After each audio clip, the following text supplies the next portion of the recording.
بسم الله والصلاة والسلام على رسول الله وعلى آله وصحبه ومن والاه. أحبتي في الله، أحييكم بتحية المؤمنين. السلام عليكم ورحمة الله تعالى وبركاته. nanjye niragiza Imana mu izina ryayo ryiza, amahoro n'imigisha by'Imana bisesekare ku ntumwa yacu Muhammadi n'abo mu rugo rwe n'abasangirangendo be n'abayoboke be kuzageza ku munsi w'ibihembo. Mukunzi nkunda kubera Imana, ndagusuhuje mu ndamutso y'abizera. Amahoro y'Imana, imbabazi zayo n'imigisha byayo bikubeho aho uri hose. Isomo ryacu ry'uyu munsi riraganirira kuri hukumu man tabarraka bishajaratin aw hajarin wa nahawihima. Turaganirira kuri hukumu y'umuntu ushaka umugisha ku biti, ku mabuye cyangwa se ku bimeze nk'ibyo. Kabukatin, nk'ushakisha umugisha kumva. Wa gharin, n'ushakira mu buvumo. Wa aynin, n'ushakira mu mugezi. Wa qabrin, n'ushakira kumva.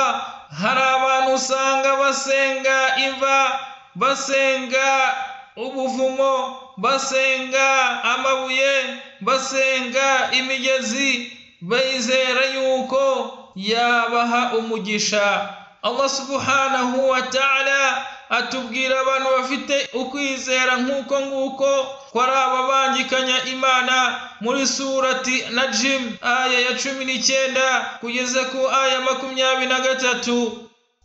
Afara'aytumul Latta wal Uzza wa Manata ath-thalithata al-ukhra alakumudh dhakaru wa lahul untha tilka idhan qismatun dhiza in hiya illa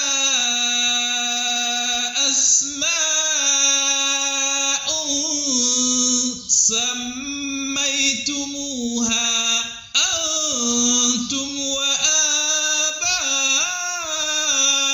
aba'ukum ma anzala Allahu biha min sultan in yattabi'una illa dhanna wa ma tahwa al-anfus wa laqad ja'ahum min rabbihimul huda. Sadaqallahul azim.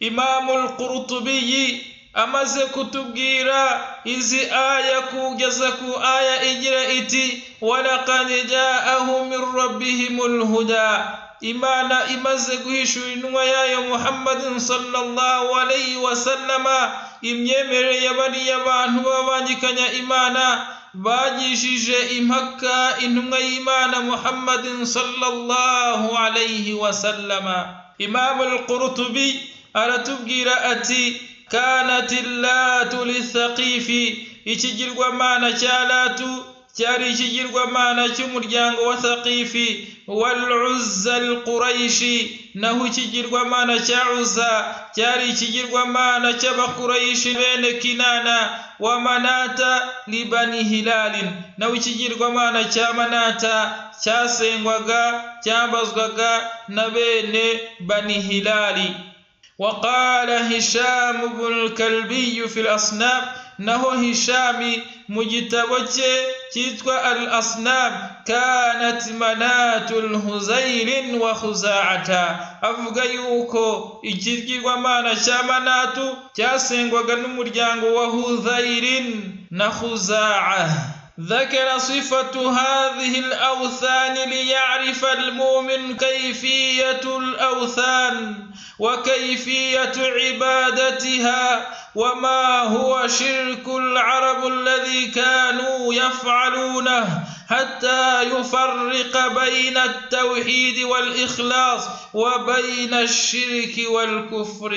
imana yibukije intumwa ya Muhammad sallallahu alayhi wa sallama uburyo ibisanamu cyangwa se ibigirwamana byari biteye kugira ngo abemeramana liya'rifa almu'minu kayfiyati al-awthan kugira ngo umwemeramana amenye uburyo abantu basengaga ibigirwamana wa kayfiyati ibadatuha amenye n'imisengere y'ibigirwamana wama huwa shirkul arab alladhi kanu yaf'aluna no kugira ngo umwemeramana amenye ibangikanyamana abarabu bakoraga hatta yufarriqa bayna at-tawhid wal ikhlas wa bayna ash-shirk wal kufr kugira ngo nanone abashe kumenya itandukaniro hagati y'imyemerere mizima imyemerere tawhid na ikhlas n'itandukaniro hagati yabyo byombi na shiriki na kufur fa amma la tafaqara al-jumhur bi takhfif at-ta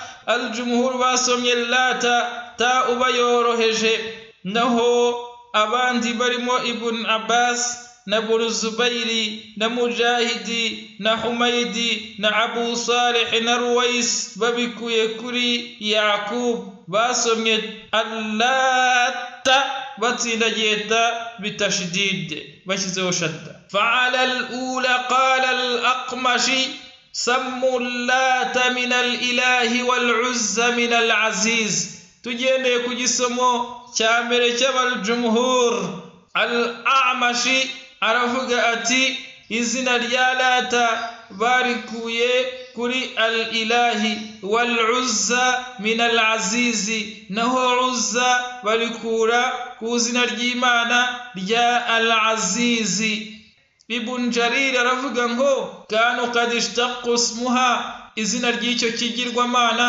bari barikuye min Allah ta'ala ku izina ry'Imana Allah فقالوا اللات مؤنثة منه نيزنا الجريغوري موزنا الجيمان الله تعالى الله عن قولهم علوا كبيرا إيمانا إذا تغتفت كبجو بايبانجي كنيهو قال عرفك وكذا العزى من العزيز هنو ابن جرير رفقتي نوكو العزى نيو بايكوye muzina ry'Imana al-Aziz Ibn Kathir rafugati ilata rwari urutare rwera rwubatsweho inzu yari iherereye Taifi lahu astar wa sadana yari twikiriye وحوله فناء يريزنغرسك نورغو معظم عند أهل الطائف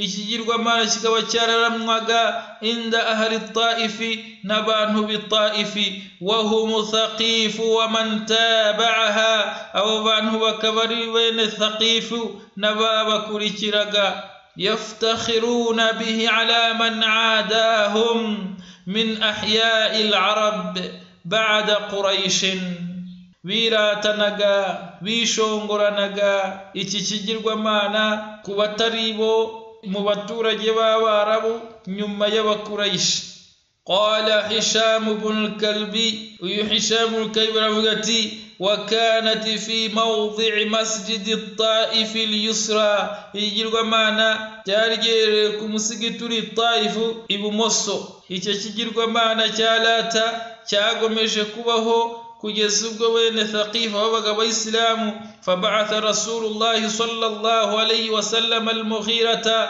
nuko maze kuba Islam nimwe y'Imana yohereza Mughira ibn Shu'bata fahadamaha aragisenya wa harraqaha binari arutwikisha umuriro naho imvugo ya kabiri basoma lata bitashdid barimo Ibn Abbas قال يرفضتي كان رجلا يلت السويق للحاج لا يري umugabo wahaga abahaji ibiribwa yakoze mu fu y'ingano ivanze n'amavuta falama mata akafu ala qabrihi wa mugabo maze gupfa akafu ala qabrihi bubatse kumva yiwe zakarahu al-Bukhari ibi ni byavuzwe na Bukhari hadithi 2859 rawahu duna falama mata yakiri hadith ariko itarimo فلما مات. وقال ابن عباس رفقتي اللات كان يبيع السويق يرومغ وشروزغ ibyo kurya abicuruza kubahaji والثمن ndetse n'amavuta inda sakhara kururwo rutare wayalutuhu alaiha yakoreragaho ibyo biryo bye kururwo rutare. Falama mata dhalika arrajul muriya mugabo amaze kwitaba Imana abadati thaqifu tilka sakhara bene thaqifa basenze ruriya rutare idhama lisaibi suwaiq baha agaciro uriya nyiri suwaiqi uriya wakoraga ibyo kurya bya suwaiq. Wa an mujahid nahwahu ndetse na mujahid avuga ibijya gusa nk'ibi. Waqala falama mata abaduhu aravuga ngo amaze kwitaba Imana baramusenze. Rawahu Sa'id ibn Mansur wal Fakihi ibi ni byakiriwe na Sa'id mwene Mansur na al-Fakihi. Wakadha rawa ibn Abi Hatim ndetse na ibn Abi Hatim nawe nuko yavyakiriye an ibn Abbas bikuri kuri ibn Abbas annahum abaduhu. Waqala ibn Jurayj nahu ibn Jurayj nawe aravuga ati kana rajulu min thaqifin aru mugabo yarutu sawiqa bizaiti yavangaga ifingano n'amavuta agakora mu ibyo kurya akabigaburira abahaji. Falama tufi yajalu ila qabrihi wathanan amaze kwitaba Imana kumva ye bahubaka igisanamu ndetse n'izindi mvugo zijya kumera nk'izo zavuzwe n'itsinda ry'abahawe ubumenyi.